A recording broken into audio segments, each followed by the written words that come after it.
Welcome, everybody. This is a short interview with Carol Leyland, who is a very good friend of mine and has just released her first book, Charlotte and Me. So we thought we'd take this opportunity to have a little chat and to ask a few questions behind what's the book about and how it all came about. So, Carol, you'd like to read us a little excerpt from the book? Well, hello. Thank you very much. Chapter 1, New Beginnings. Alice stood in the doorway of her cottage, her eyes full of tears, looking at the remnants of her marriage being loaded into the removal lorry. Her so-called happy life she'd shared for the past 10 years with her supposed soulmate Sally, blown apart. Her long blonde hair draped around her face shielded her tears from the passers-by in the street. She retreated into the house to pack the remainder of her clothes into her suitcase and a multitude of books into boxes the removals company had left behind for her. The chocolate box cottage in Terrington was situated near Castle Howard, an affluent area which claimed many doctors, solicitors and business owners as its occupants. They'd all been shocked at the sudden sale of the house, which had been remodelled within an inch of its life. The same house parties which had provided the backdrop to many lively barbecues, where caterers and designers had been frequent visitors. Alice had come out late in life, falling in love with Sally at the age of 40, leaving her husband of 20 years for the lesbian life she'd always craved. She'd romantically believed that it was forever and had been living the dream until Sally had broken her heart. Their life together had been a fresh start for Alice, no one knowing her past and feeling free within herself more than she had ever done. Thank you. That's brilliant. So what made you write the book to start with? I think it's because I'd just finished my master's and my brain was sort of saying it was bored every night because I used to obviously write my dissertation every single evening. And I had a lot of encouragement from one of my really close friends, Pam, and she sadly died really suddenly, unexpectedly, and I was absolutely bereft. So obviously I just needed something to fill my hours with. So I wasn't, when I was grieving and missing her so much. So on an evening, I would sit down after work and I just thought, oh, I had this little idea in my head after a conversation I'd had with another friend. And so I sat down and I wrote, and I sort of just writing. I write directly onto the computer. I don't write first and then type it up. I write directly onto the laptop. And I did that. And suddenly I realized I'd written 3,000 words in an evening. Wow. And I thought, oh, that's a chapter. So the next evening I thought, let's see what I could do this evening. And I wrote less the next night. And then I carried on every evening after I'd finished work or on a weekend or whatever. And suddenly I realized it was becoming a book. At first I thought it'd be a short story. And then I realized it was becoming a book. And suddenly I had 93,000 words. Wow. And I couldn't believe it. How long was that process? It took me, I think, about 8 months, I think, to write it initially. And then the rest of the time, maybe 6 to 7 months of editing and formatting and stuff before it was ready to be published. But yeah, it came out of grief. Was the writing, and the needing to release parts of the story within me. Yeah. So you've obviously given us a nice little snippet at the beginning there. Can you give us a little bit of a précis as to what the story is about? So the story is about Alice, who has become obviously divorced from her lesbian wife. She came out late in life, and she's absolutely bereft, losing her country cottage that she absolutely adored and having to move back to York, where she works as a university lecturer in archaeology, of course. And so she buys a house, and she's very lucky to have really good friends. who support her and everything. And she falls madly in love with her neighbour, and it's their love story that's part of the story. But also, whilst renovating the house, she finds a box of love letters, and it's the love story that she finds within those letters, which runs parallel within the story. Don't say too much more, because we don't want anybody to get. No, it's Just tease, just tease. It's a tease, a little tease, yeah. Yeah. A little So, tease. what is your writing background? Up until doing my academic studies, I write poetry. I used to write quite a bit. I had a bit published when I was a lot younger. Did a bit of creative writing and wrote some scripts for television when I was in my early 20s. And then with children and being married in a heterosexual marriage, I didn't have any positive encouragement, shall we say. So I didn't really do a great deal. So since coming out, I've done my academic journey, and I've also started writing creatively as well. So you feel that those two are connected? Absolutely, yeah. It was just so freeing coming out. I was 45 when I came out, so 9 years ago. Don't do the maths. And Excellent. yeah, so it was freeing, both to live the life that I want to live, and then also in being able to release what was inside me creatively as well. So moving on from that, was any of that as part of the inspiration for the book of Charlotte and Me? It did start off a little bit of that. Alice's character was me prior to coming out, the way she was sort of very timid. But so it did start off like that, because I did lose my beautiful cottage in Terrington and stuff with the loss of my heterosexual marriage. So those parts were true.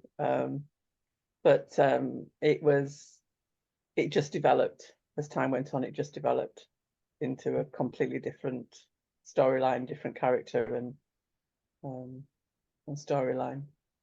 Okay, I was going to ask where the idea came from, but obviously, you just sort of followed that, really, haven't you? Through from your experience, I guess. Yeah, So, from a life journey. Yeah. So you mentioned earlier about that you write straight onto a laptop. So when you sit down, or when you start to think, I'm going to write whatever it may be, whether it be some poetry or whether it be a short story or what have you, what is your process to do that? The poetry tends to happen. I'll wake up with a phrase or some words rattling around in my head, and I will literally get my phone out and I'll type it onto my notes or something like that. I've done that so often in the night. It just flows out like that. But writing books, that tends to be sort of like, I'll be doing the washing up or something, or I'll be out. I go for a drive. Driving helps me release my head for some strange unknown reasons. Sometimes I go for a drive on an evening, and it releases things in my head, and I come home and I can write, and I just sit down and I write, and it can be for 20 minutes to 2 hours, just depending. I just get lost in the words. I'd like to sort of say that I plot everything out, and I know what's going to happen at the end, and I know what's going to happen here, but I don't. It's just what flows out. So it's as much a surprise to you as it is to us, the readers. It is. And some parts when I was writing it was, oh crikey, I never saw that coming, sort of thing. When it was me writing it, it's very freeing. Absolutely brilliant. So will there be a sequel to Charlotte and Me, or are you planning on something different? I am working on a sequel to the story, but I'm also thinking of a prequel to it as well. Wow. So to write about Alice's coming out story and her early life. So will that again mirror part of you, or will that be imaginary? I think it will mirror part of me, because my story of coming out is similar to a lot of other women's. And I think if I was, trying to come out, if I was in my late teens, early 20s now, how easier that journey is for people and the understanding and the acceptance. But back in the 80s, there wasn't any. And I think it's important for me to sort of go back and look at that for my own personal journey. And it might help others looking at their journey as well, that they might think, okay, it is a hard journey to take, and there are things that you will lose within that process, but the act of coming out and being yourself, the authentic sense, is so important, and it's so freeing. Yeah. Do you think it's easier for women our age, a little bit later than in life, but dare I say, to come out now than it was when we maybe did it a few years ago? Yeah, absolutely. Yeah, my children were so accepting of me, when I told them, friends and family, really accepting.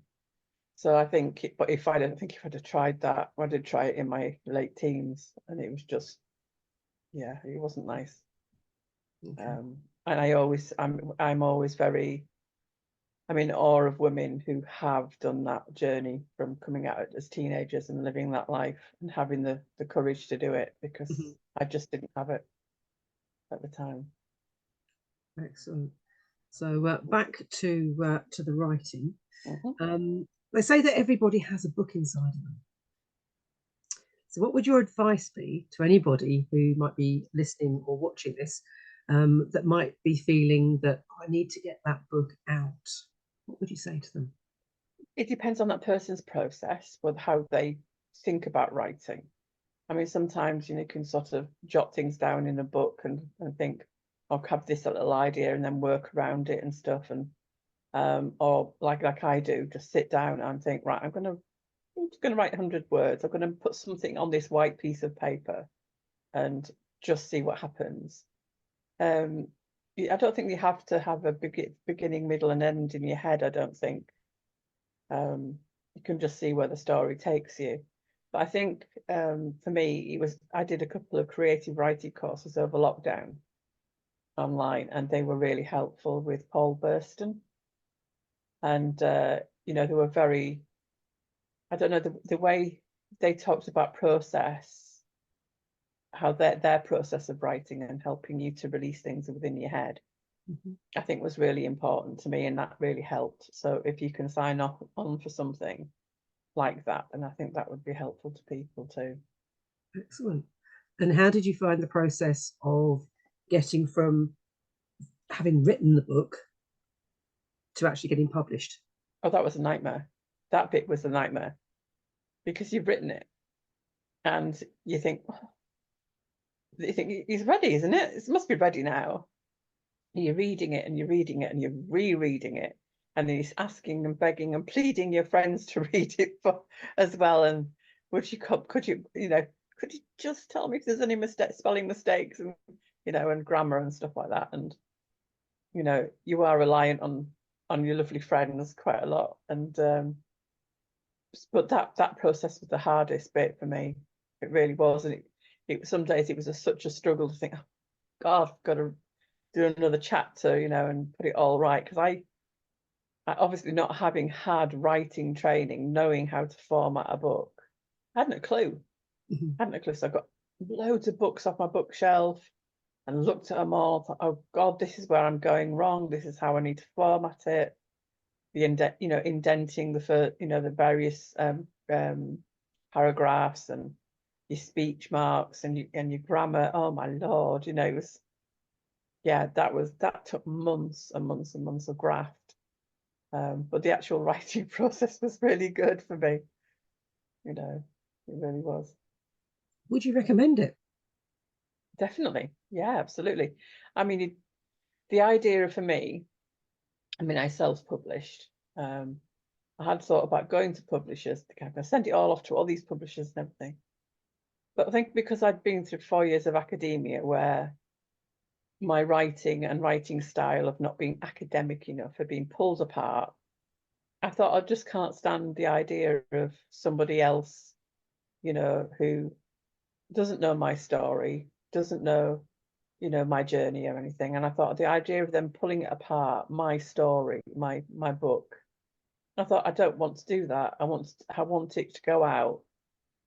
And I know it's more difficult because you haven't got the marketing tools and stuff behind you, and that is difficult. That's the difficult bit. But I'm pleased I did it like that. I really am, and I would encourage people to go down that route. Mine is for sale through Amazon, so that's available to everybody. And there's a bookshop in York who have got a few in stock and stuff, and I'll do a book signing there again. So it's just little bits, and social media. When you just think you just normally just browsing Facebook at 2 in the morning or whatever, when you can't sleep.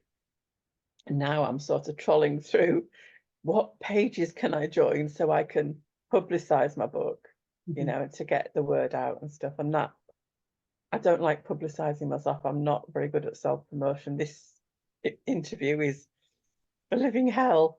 So hopefully I'm making it as easy as possible. You are, Suzanne. You absolutely are. But oh my word, I'm not good at this sort of stuff.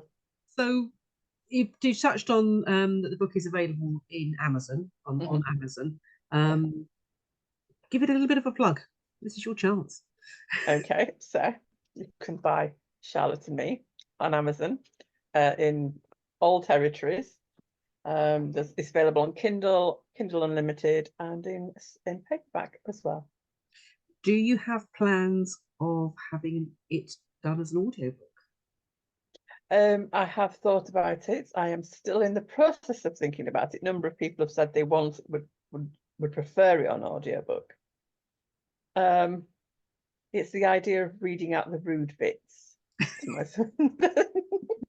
I'm not entirely sure I could keep a straight face. But yes, it is in the process of being thought about, yes. Excellent. So I assume as the process of publishing, although it was a nightmare, and you say that it's a very effective way and you suggest other people to do it, is that the way that you will go again? Yeah, absolutely. That's the way I'll do the next one. Absolutely. Yeah. Absolutely. Great. So what next is for Carol Leyland? What next? Well, hopefully, I'm hoping to have the next book out for summer, so people can take it on holiday with them, perhaps, and read it on the beach. The idea of that really thrills me. And when I you can on Kindle, on Amazon, you can see where your book has been purchased. And the other week, somebody bought it in Brazil. Wow. And I had this picture of some beautiful woman sitting on a beach reading my book in the sunshine. So it's just stuff like that. But yeah, I'm hoping to have it up by summer, and start on the next one shortly after. Fantastic. Well, thank you very much. I mean, I've learned a little bit more about the book and what was behind it. So thank you very much for that. And thank you, Suzanne. It's been a pleasure. Hopefully it wasn't too arduous for you. No, it was lovely. Thank you. All right.